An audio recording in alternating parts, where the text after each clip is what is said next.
राम राम राम राम राम राम राम राम राम नारायण नारायण। तुल्यो मित्रारि पक्षयो, वह मित्र और शत्रु के पक्ष में सम रहता है। यद्यपि गुणातीत मनुष्य की दृष्टि में कोई मित्र और शत्रु होता ही नहीं, फिर भी दूसरे लोग अपनी भावना के अनुसार उसे अपना मित्र मान लेते, कोई उनको शत्रु भी मान लेते। साधारण मनुष्य को भी दूसरे लोग अपनी भावना के अनुसार ही मित्र या शत्रु मान सकते हैं, परंतु इस बात का पता लगने पर उस मनुष्य पर उसका असर पड़ता है, जिससे उसमें राग द्वेष उत्पन्न हो सकते हैं। परंतु गुणातीत मनुष्य पर इसका पता लगने पर भी कोई असर नहीं पड़ता। वस्तुतः मित्र और शत्रु की भावना के कारण ही व्यवहार में पक्षपात होता है। गुणातीत मनुष्य के कहलाने वाले अंतःकरण में शत्रु मित्र की भावना ही नहीं होती, अतः उसके व्यवहार में पक्षपात नहीं होता। एक व्यक्ति उस महापुरुष के साथ मित्रता रखता है और दूसरा व्यक्ति अपने स्वभाववश उस महापुरुष के साथ शत्रुता रखता है।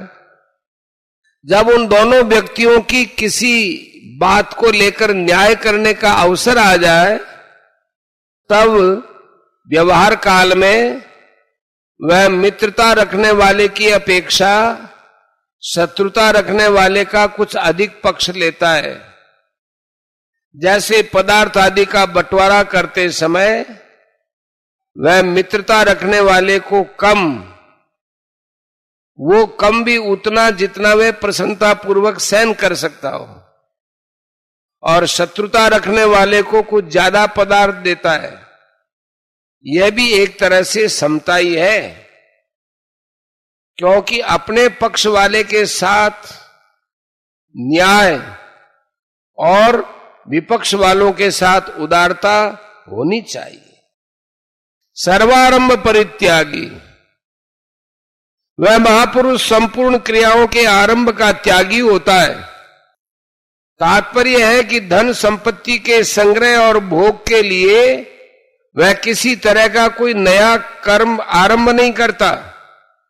स्वतः प्राप्त परिस्थिति के अनुसार ही उसकी प्रवृत्ति और निवृत्ति होती है, अर्थात क्रियाओं में उसकी प्रवृत्ति कामना वासना ममता से रहित होती है और निवृत्ति भी मान बढ़ाई आदि की इच्छा से रहित होती है।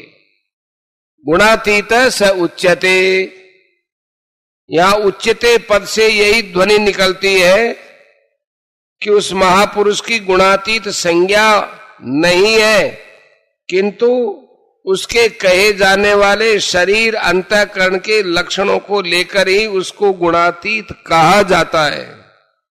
वास्तव में देखा जाए तो जो गुणातीत है उसके लक्षण हो ही नहीं सकते।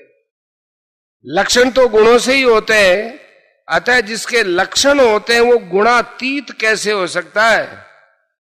परंतु अर्जुन ने भी गुणातीत के लक्षण पूछे हैं और भगवान ने भी गुणातीत के ही लक्षण कहे हैं। तो इसका तात्पर्य यह है कि लोग पहले उस गुणातीत की जिस शरीर और अंतःकरण में स्थिति मानते थे, उसी शरीर और अंतःकरण के लक्षणों को लेकर वे उसमें आरोप करते हैं कि वह गुणातीत मनुष्य है। अतः ये लक्षण गुणातीत मनुष्य को पहचानने के संकेत मात्र है। प्रकृति के कार्य गुण है और गुणों के कार्य शरीर इंद्रियां मन बुद्धि है।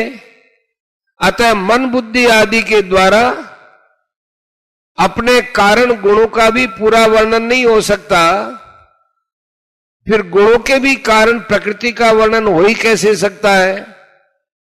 जो प्रकृति से भी सर्वथा अतीत है, उसका वर्णन करना तो मन बुद्धि आदि के द्वारा संभव ही नहीं है। वास्तव में गुणातीत के ये लक्षण स्वरूप में तो होते ही नहीं, किंतु अंतःकरण में मानी हुई अहमता ममता के नष्ट हो जाने पर उसके कहे जाने वाले अंतःकरण के माध्यम से ही वे लक्षण गुणातीत के लक्षण कहे जाते हैं। यहां भगवान ने सुख दुख, प्रिय अप्रिय, निंदा स्तुति और मान अपमान, ये 8 परस्पर विरुद्ध नाम लिए हैं, जिनमें साधारण आदमियों की तो विषमता हो ही जाती है, साधक को भी कभी कभी विषमता हो जाती है। ऐसे इन 8 कठिन स्थानों में जिसकी समता हो जाती है, उसके लिए अन्य सभी अवस्थाओं में समता रखना सुगम हो जाता है। अतः यहां इन्हीं 8 कठिन स्थलों का नाम लेकर भगवान यह बताते हैं कि गुणातीत महापुरुष की इन 8 स्थानों में स्वतः स्वाभाविक समता होती है। गुणातीत मनुष्य की जो स्वतः सिद्ध निर्विकारता है, उसकी जो स्वाभाविक स्थिति है, उसमें अनुकूल प्रतिकूल परिस्थितियों के आने जाने का कुछ भी फर्क नहीं पड़ता। उसकी निर्विकारता समता ज्यों की त्यों अटल रहती है, उसकी शांति कभी भंग नहीं होती। 24वें और 25वें इन 2 श्लोकों में भगवान ने गुणातीत महापुरुष की समता का वर्णन किया है।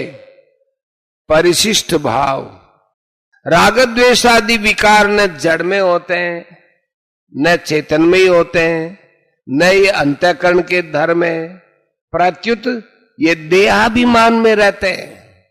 देहाभिमान भी वास्तव में है नहीं, प्रत्युत अविवेक अविचार पूर्वक माना हुआ है। तात्पर्य है कि वास्तव में विकार अपने में नहीं है, पर मनुष्य अविवेक के कारण अपने में मान लेता है। वह विकारों के भाव और अभाव का तथा स्वयं के भाव का अनुभव तो करता है, पर इस अनुभव को महत्व नहीं देता है।